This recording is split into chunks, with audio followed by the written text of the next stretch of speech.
KTT perdamaian di Gaza menjadi awal dimulainya damai di jalur Gaza. Lalu bagaimana peran Indonesia dalam terciptanya perdamaian di sana, baik saat KTT berlangsung maupun pasca kesepakatan damai yang sudah dimulai. Kita ulas bersama Dirjen Asia Pasifik dan Afrika Kementerian Luar Negeri, Abdul Qadir Jailani. Selamat pagi Pak Abdul. Selamat pagi. Terima kasih sudah bergabung di Dialog Sapa Indonesia Pagi pada hari ini. Anggota Komisi 1 DPR fraksi PKB Syamsul Rizal. Pak Syamsul, selamat pagi. Assalamualaikum. Masih mute sepertinya. Ya, Assalamualaikum warahmatullahi wabarakatuh. Waalaikumsalam. Selamat pagi sudah bergabung. Dialog Sapa Indonesia Pagi. Dan juga bersama saya di studio pengamat geopolitik Timur Tengah yang juga penasihat The Indonesia Society for Middle East Studies atau ISMES, Smith Al-Hadar. Selamat pagi Pak Smith. Selamat pagi. Terima kasih Pak sudah datang bergabung di Dialog Sapa Indonesia. Bapak-bapak, terima kasih. Saya pertamanya ke Pak Dirjen, Pak Abdul Qadir. Sebelum saya memulai pertanyaan kepada Anda Pak, saya ingin mengutip sedikit pidato Presiden Trump kemarin di KTT Mesir. Bersama dengan kita adalah Presiden Prabowo, sosok luar biasa dari Indonesia. Pernyataan langsung Presiden Trump di KTT Mesir. Apa yang bisa kita gambarkan dari pernyataan Trump ini? Anda mau dibilang bahwa ini adalah komitmen Indonesia yang dijalankan secara serius dan dia realisasikan. Menurut saya apa yang disampaikan oleh Presiden Trump itu merupakan ekspresi dan pengakuan dari Presiden Trump atas peran dan kiprah yang dilakukan oleh Indonesia, khususnya oleh Presiden Prabowo dalam mendorong KTT perdamaian di Gaza. Ya. Kita sudah mengetahui bahwa reputasi Indonesia sejak dahulu dalam memperjuangkan kepentingan Palestina sudah cukup tersohor. Peran tersebut tampak semakin menonjol di bawah pemerintahan Presiden Prabowo yang telah berhasil meleverage atau meningkatkan diplomasi Indonesia ke tingkat yang lebih tinggi. Dalam beberapa kesempatan Presiden Prabowo menegaskan kuatnya attachment dan komitmen beliau dalam memperjuangkan kemerdekaan Palestina. Upaya perdamaian ini tentunya bukan langkah mudah dan sederhana, dan saya melihat kiprah diplomasi beliau di forum OIC, BRICS, D8, serta PBB sampai tingkat tertentu berkontribusi atas terwujudnya perdamaian tersebut. Oke, lantas bagaimana dengan setelah kehadiran Presiden kemarin? Di mata internasional seperti apa Indonesia ini dalam rangka mendukung perdamaian global terutama di jalur Gaza? Seperti saya katakan tadi itu bahwa kiprah diplomasi Presiden Prabowo dianggap menjadi salah satu faktor pendorong para pihak untuk mewujudkan perdamaian. Presiden Trump melihat kepiawaian Pak Prabowo dalam mengkapitalisasi kapabilitas Indonesia sebagai negara Islam terbesar dan salah satu pemimpin Global South. Kita mengetahui bahwa tidak semua negara diundang dalam acara kemarin itu, hanya 27 negara dan Indonesia termasuk salah satu negara yang diundang. Oke, saya ke Pak Syamsul. Pak Syamsul, bagaimana Anda melihat bahwa ya Presiden Prabowo pada akhirnya merealisasikan itu, komitmen dijalankan, termasuk seperti kata Pak Dirjen tadi, tidak semua yang diundang, Indonesia salah satu yang akhirnya mendapatkan tempat di KTT. Menurut Anda ini sebuah komitmen yang bagus untuk mendukung perdamaian? Komitmen yang bagus dan pengakuan yang luar biasa. Tadi Pak Dirjen sudah menyampaikan bahwa Pak Presiden ini mampu meleverage skala atau posisi diplomasinya kita, dan ini memang kita berada atau menghadapi sebuah new era dalam diplomasi yang kelihatan ada performance yang sifatnya dramaturgi diplomatik. Kenapa? Karena belum tentu seperti Amerika. Saya pastikan secara pribadi saya menganggap bahwa Amerika tidak berkenan atau bahkan tidak memiliki misi yang sama dengan Indonesia untuk membuat Palestina merdeka. Tetapi level yang ditunjukkan oleh Presiden Prabowo ini adalah sebuah level yang akan memberikan peluang kepada Indonesia dan kepada negara-negara terutama dalam kapasitas sebagai Global South itu tadi yang disampaikan, untuk mencoba mencari peluang-peluang baru. Jadi bukan hanya dalam sekadar kita menghadiri KTT, summit dan beberapa pertemuan-pertemuan, tetapi mendorong ke arah yang solusi-solusi yang sifatnya betul-betul fundamental. Ya. Mungkin sudah saatnya kalau Presiden Prabowo berinisiasi untuk mengumpulkan atau mengajak berunding, mengajak bertemu 16 faksi besar di Gaza, kemudian mencari solusi-solusi dan menawarkan. Dan ini menjadi sebuah inisiatif yang sangat bagus. Kenapa saya bilang demikian? Karena Indonesia tidak boleh hanya sekadar ikut partisipatif dalam proses-proses perdamaian di situ, tetapi memunculkan citra baru sebagai seorang dan sebagai sebuah negara yang memiliki kapasitas untuk menjadi leader di Global South. Dan yang kedua yang ingin saya sampaikan itu bahwa Indonesia saat ini memasuki proses yang sifatnya dramaturgi diplomasi ketika Pak Presiden Trump itu menyampaikan sebuah apresiasi very incredible man from Indonesia, strong leader, talk leader, dan macam-macam. Dan kita juga tahu bahwa Indonesia juga pada posisi tertentu itu tidak memiliki bargaining position yang sedemikian kuat seperti yang disampaikan. Tetapi Trump ingin mencitrakan diri sebagai seorang peacemaker. Sebelumnya Pakistan sudah mengapresiasi, saya tidak tahu itu sifatnya juga dramaturgi, dengan permintaan untuk mendapat atau pengusulan untuk mendapatkan Nobel Perdamaian. Dan ini yang dimainkan. Kenapa? Karena tekanan internal dari domestik Amerika sendiri itu luar biasa besarnya. Kita lihat Prancis, Inggris, Spanyol, Jerman, Australia itu mengambil keputusan yang sedikit lebih familiar dengan tujuan kita itu karena tekanan dari internal atau domestiknya. Dan itu yang coba dimainkan. Pak Samsu, Anda mau bilang bahwa Indonesia tidak hanya joining the stream tetapi navigating, menjadi penggagas begitu ya? Betul, dengan sudut yang baru, dengan insight yang baru. Iya. Oke, Pak Abdul, bagaimana Anda melihat bahwa Indonesia saat ini sudah ada di tempat yang lebih bagus dalam arti mendukung support, tapi mungkin suatu saat Indonesia bisa menjadi atau perlu menjadi penggagas perdamaian terutama di lanskap global ini.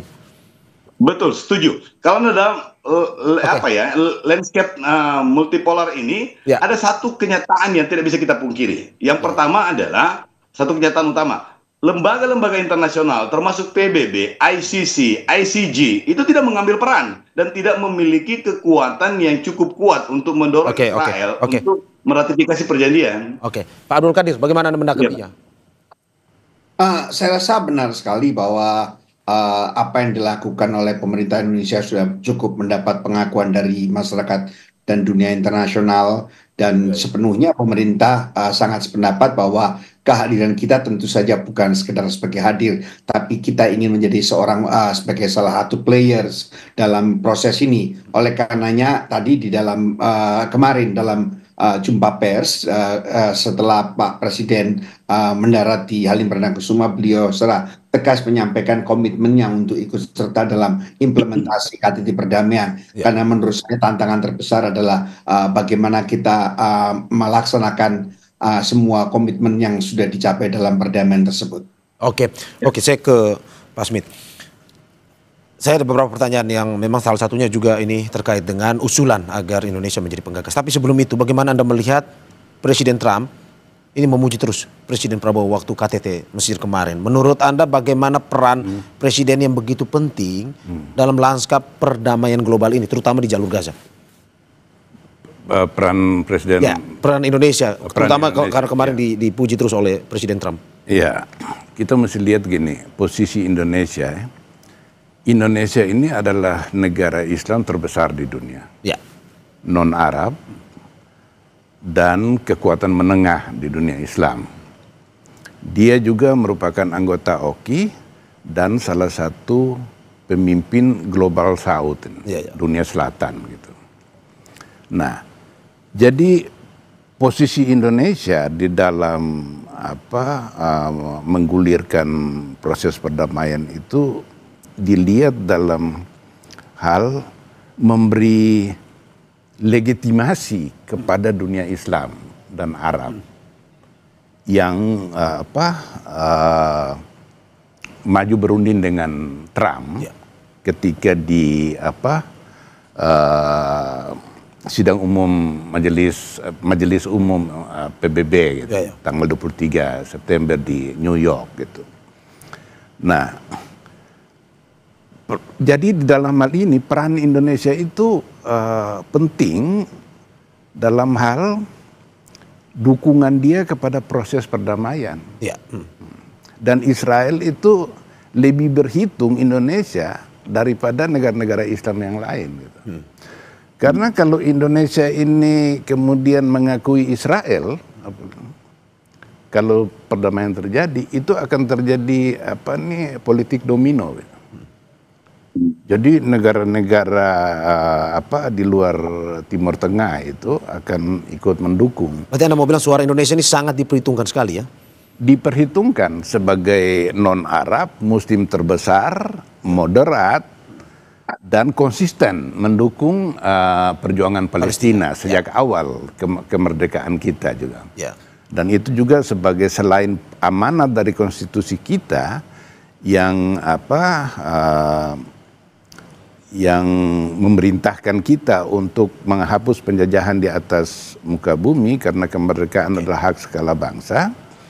Oleh karena itu dan mulai dari Presiden Soekarno sampai Presiden ke-7 Jokowi itu kita tetap konsisten dengan mendukung menghapus penjajahan Palestina, pendahan Palestina. Karena masalah Palestina ini bukan masalah Arab Israel toh. Dia itu dalam lanskap yang lebih global itu dia merupakan kawasan strategis yang berperan penting dalam memajukan atau menjaga peradaban dunia, peradaban barat dengan minyak dan energi yang begitu besar yang dia punyai. Letak geografisnya yang begitu penting bahwa dan dia menguasai 2 selat penting di dunia, yaitu Selat Hormuz, lalu Laut Merah dan Terusan Suez. Dan sekarang kan memang sudah akhirnya ya kita lihat ada satu persatu jalur Gaza menuju ke sana, perdamaian itu. Kalau menurut Anda seperti yang dikatakan tadi, apakah Indonesia ke depan dengan suara yang diperhitungkan ini perlu tidak menjadi seorang navigator atau ya orang-orang seperti tidak lagi bergabung tapi menjadi penggagas lah untuk perdamaian ke depan. Seperti yang dibahas tadi. Nah, begini kita melihat dalam negara-negara Islam dan Arab yang kemudian hadir di Sharm el Sheikh kemarin itu, Mesir. Itu menggambarkan ada perpecahan di dunia Arab. Dari mereka yang hadir itu ya? Iya. Jadi di Timur Tengah itu ada 3 poros. Pertama poros pro status quo, itu dipimpin oleh Mesir, Yordania, Arab Saudi, Uni Emirat Arab ini. Mereka ini ketika Arab Spring tahun 2011 sampai itu mereka anti terhadap pemberontakan di negara-negara Arab itu. Kemudian kelompok pro perubahan itu dipimpin oleh Turki dan Uni Emirat Arab dan Qatar yang berperan penting dalam sebagai mediator. Dan kemudian poros perlawanan Iran, Irak, Lebanon itu. Tapi mereka tidak terlibat di dalam perundingan dengan. Nah, ini yang saya mau katakan. Kita lihat bahwa pemimpin Arab Saudi Muhammad bin Salman dan pemimpin Uni Emirat Arab tidak hadir di Sharm el Sheikh. Nah, termasuk juga kemarin pimpinan dari Israel dan pimpinan Hamas juga tidak hadir. Anda mau bilang bahwa itu belum selesai sebenarnya ini? Pemimpin Hamas sudah meratifikasi perjanjian itu. Israel juga sudah meratifikasi perjanjian itu. Nah, kenapa ini Arab Saudi Muhammad bin Salman ini nggak hadir? Karena mereka kecewa pada Mesir. Mesir mengambil panggung di situ, padahal yang nanti membiayai rekonstruksi Gaza itu mereka. Berarti menurut Anda ini konflik ini belum selesai? Israel Gaza? Belum, masih jauh dari selesai.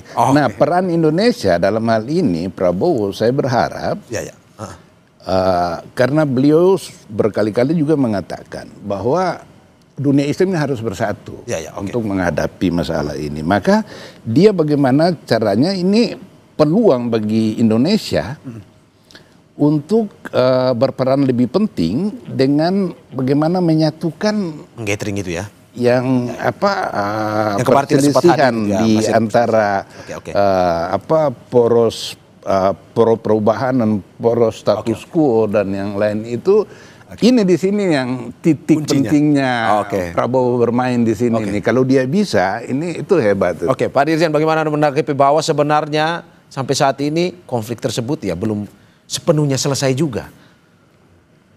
Memang kalau kita melihat bahwa apa yang terpenting dalam kaitan ini adalah bagaimana mengakhiri konflik Israel dan Hamas ataupun konflik di Gaza.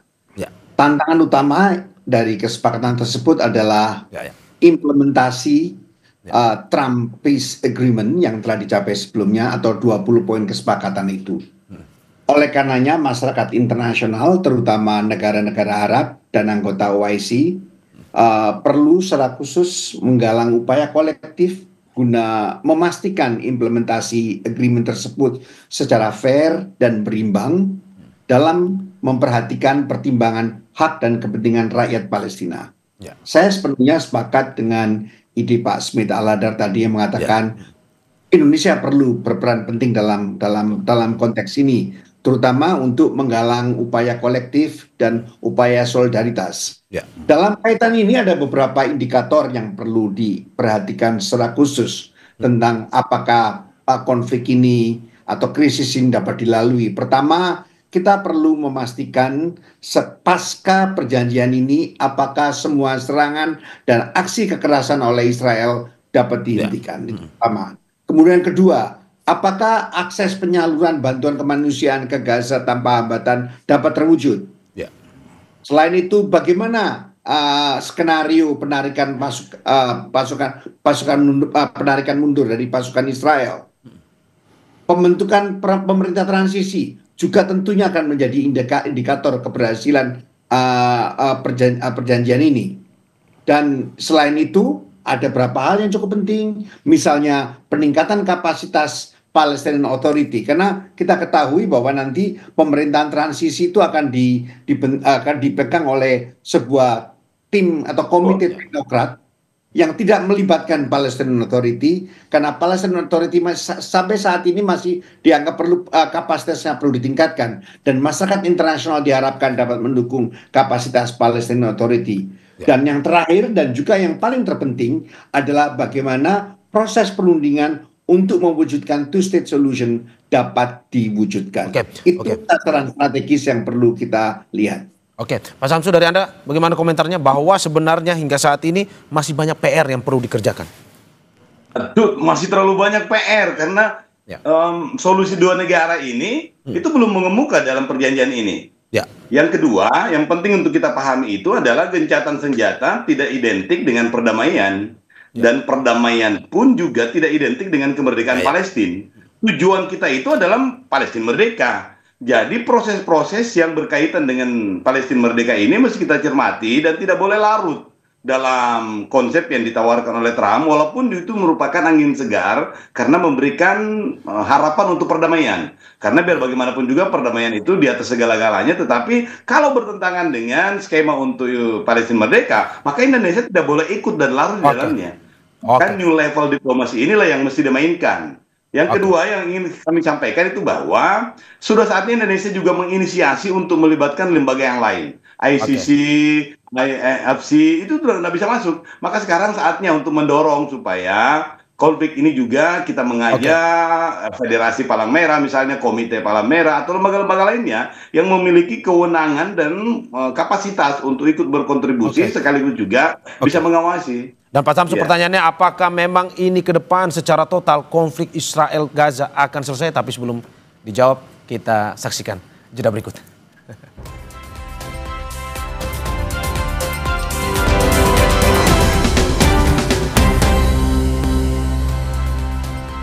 Terima kasih masih di Sapa Indonesia Pagi, saudara. Sebelum kita kembali ke dialog kita, ada informasi bahwa warga Gaza sangat bergembira pasca gencatan senjata. Rekaman drone menunjukkan kerumunan besar menyambut warga Palestina yang dibebaskan di rumah sakit Nasser di Gaza.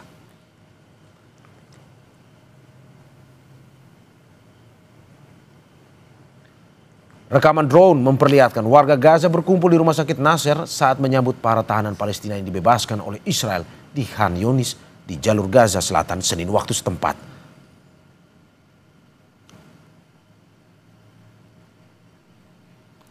Para tahanan Palestina yang dibebaskan menaiki bus yang disambut oleh ribuan warga sebagai bagian dari kesepakatan gencatan senjata yang ditengahi oleh Amerika Serikat. Sebanyak 2.000 tahanan Palestina dibebaskan sebagaimana perjanjian yang dibuat Israel dengan Hamas saat gencatan senjata dilakukan.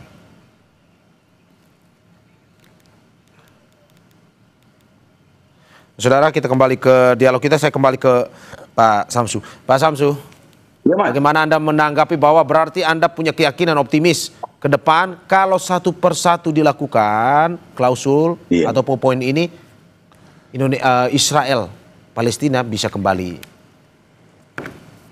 ya, damai. pasti kita tetap harus optimis bahwa kemerdekaan Palestina itu adalah tujuan yang mesti kita selalu internalisasi, tetapi saya ingin mengatakan bahwa dalam proses perjuangan untuk memerdekakan Palestina itu, kita juga butuh panggung lain dan tujuan-tujuan lain yang memungkinkan untuk kita bisa produktif dan tetap bisa menjaga level yang selama ini sudah berhasil kita raih. Saya ingin menyampaikan bahwa Pak Dirjen juga bahwa kita di Kementerian Luar Negeri ada badan baru, Badan Kebijakan Strategis Luar Negeri, yang memungkinkan untuk merumuskan kebijakan-kebijakan yang berkesesuaian dengan tujuan-tujuannya kita. Dalam posisi ini, saya ingin menyampaikan bahwa Indonesia mesti memanfaatkan pada new level diplomasinya kita ini untuk membuat Indonesia menjadi lebih produktif. Bisa mengandalkan teman-teman dubes ini untuk mengupgrade status hubungan ekonomi juga, sehingga nantinya ini juga menjadi posisi tawar yang lebih tinggi lagi, sehingga inisiasi-inisiasi dari Indonesia dihitung sebagai inisiasi yang akan sangat signifikan pengaruhnya, sehingga itu dijadikan sebagai alternatif solusi. Oke. Saya ke Pak Smith. Pak Smith, bahwa optimis satu sisi bahwa perdamaian ini akan terlaksana. Tapi bagaimana Anda melihat bahwa ada beberapa poin-poin atau klausul yang sampai saat ini masih menjadi keberatan. Yang pertama, Hamas keberatan dengan klausul mereka harus meletakkan senjata secara total dan menyerahkan kekuasaan kepada otoritas Palestina. Kedua, Israel hanya menarik mundur pasukan dari 40% wilayah Gaza, bukan dari semua wilayah. Bagaimana menurut Anda?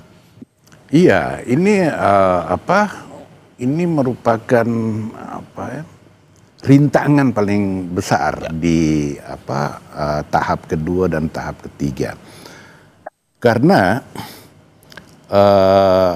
Hamas tidak mau melucuti senjatanya. Jadi dalam kesepakatan itu nanti akan dirundingkan. Israel menuntut disarmament dan demilitarisasi, dan menuntut Hamas memberikan peta terowongannya itu Israel. Hamas menolak. Nah, itu jaringan terowongan Hamas di Gaza itu 500 km panjangnya. Itu sebabnya Israel nggak bisa kalahkan dalam 2 tahun perang dengan Hamas. Dia nggak bisa kalahkan. Nah, ini akan menjadi alasan Israel, karena bagaimanapun kita punya rekam jejak bahwa Israel ini nggak konsisten pada janji-janji yang sudah dia buat.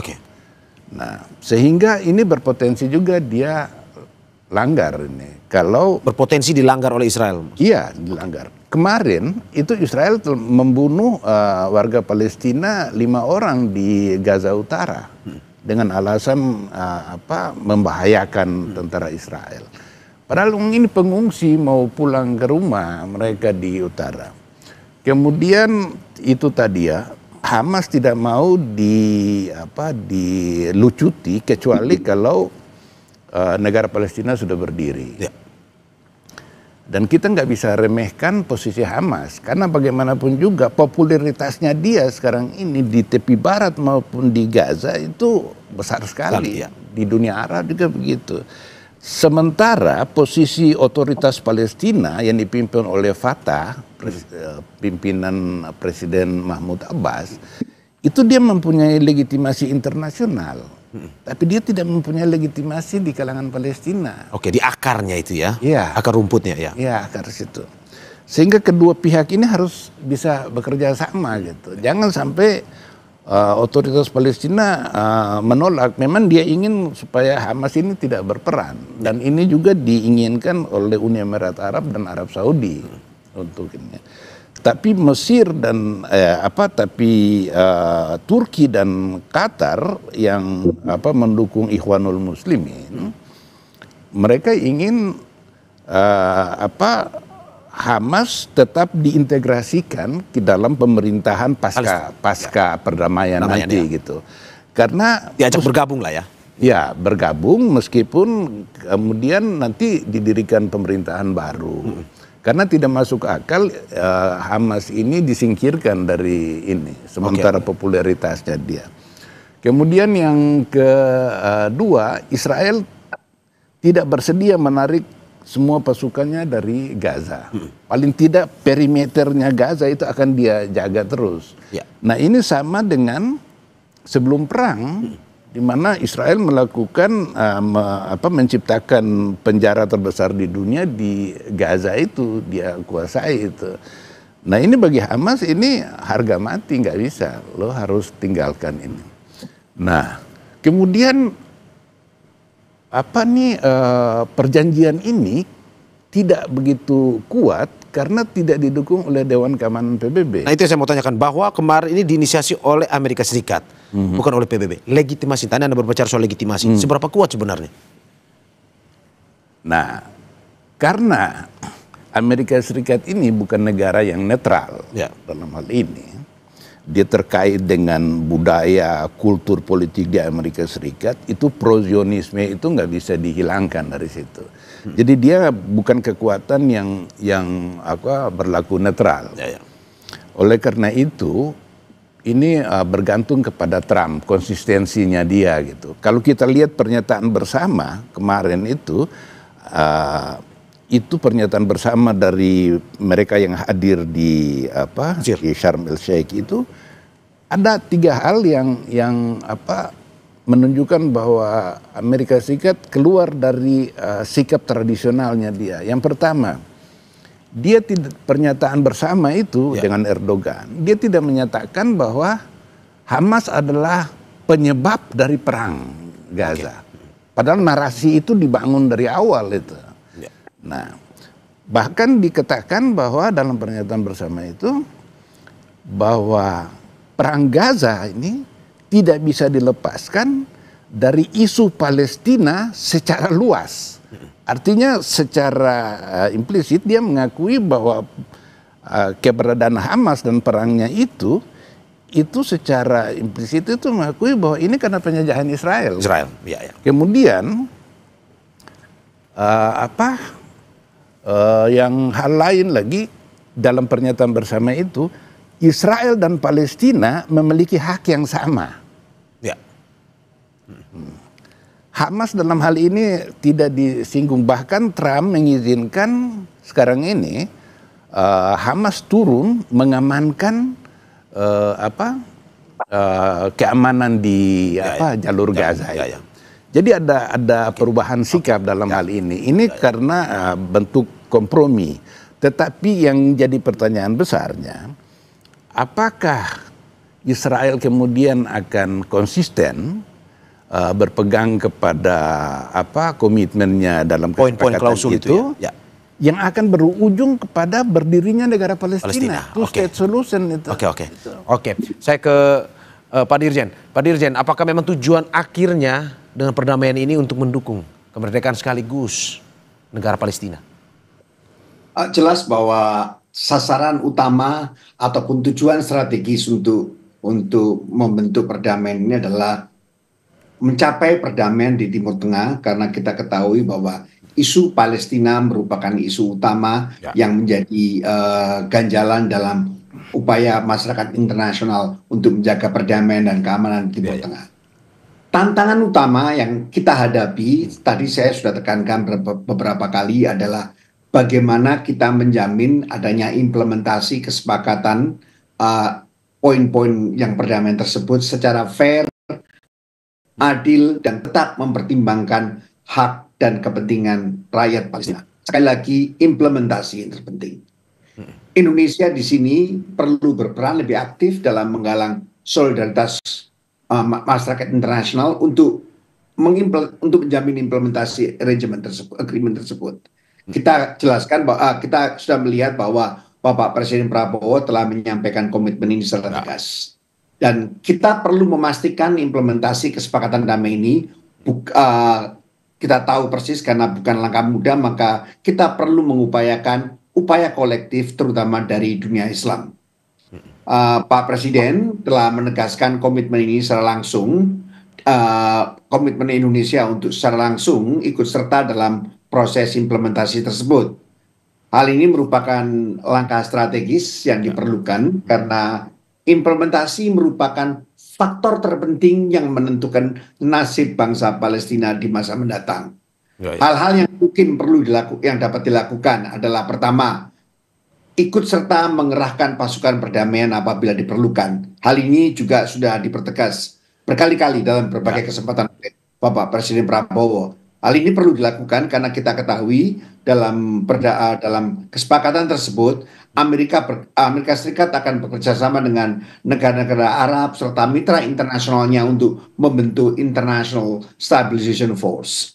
Di sini sampai saat ini kita belum tahu persis bagaimana modalitas, bagaimana mandatnya International Stabilization Force tersebut. Tapi yang pasti Presiden Prabowo sudah menyampaikan komitmennya untuk ikut serta apabila diperlukan pasukan perdamaian yang tugasnya tentunya untuk memelihara keamanan di Gaza. Dan kita juga akan terus secara aktif untuk meningkatkan bantuan kemanusiaan untuk rakyat Palestina, terutama untuk membangun infrastruktur kesehatan, serta kita juga tentunya akan ikut serta dalam proses rekonstruksi dan sebagainya.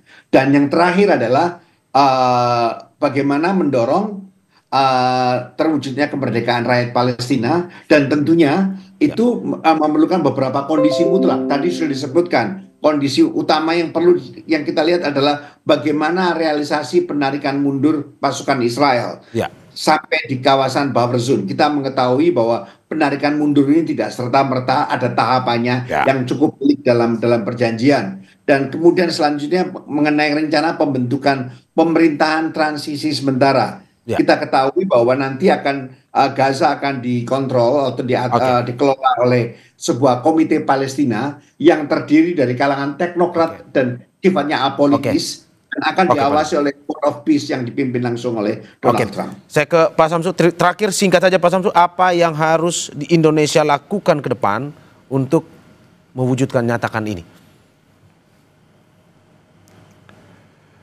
Pak Samsu? Oke, sepertinya ada permasalahan komunikasi. Pak Smith, terakhir singkat saja, apa yang harus Indonesia lakukan? Tadi kalau kata Pak Dirjen, waktu demi waktu, kita harus sabar bahwa perjanjian ini tahap demi tahap juga. Iya. Singkat saja. Iya, singkatnya itu kita tetap fokus terhadap masalah ini, karena masalah ini sangat berat dan peran Indonesia dalam hal ini agak cukup penting. Sehingga proaktif itu harus dilakukan terus agar komitmen-komitmen dari dua belah pihak itu betul-betul diimplementasikan secara adil dan jujur. Terima kasih, dan kita harapkan apa yang menjadi komitmen Indonesia ini bisa direalisasikan dan tujuannya untuk perdamaian global. Terima kasih Dirjen Asia Pasifik dan Afrika Kementerian Luar Negeri Abdul Qadir Jailani, anggota Komisi 1 DPR fraksi PKB Syamsu Rizal, dan juga pengamat geopolitik Timur Tengah Smith Al-Hadar. Terima kasih Bapak-bapak, sehat-sehat selalu. Assalamualaikum. Terima kasih. Saudara, jangan kemana-mana karena Sapa Indonesia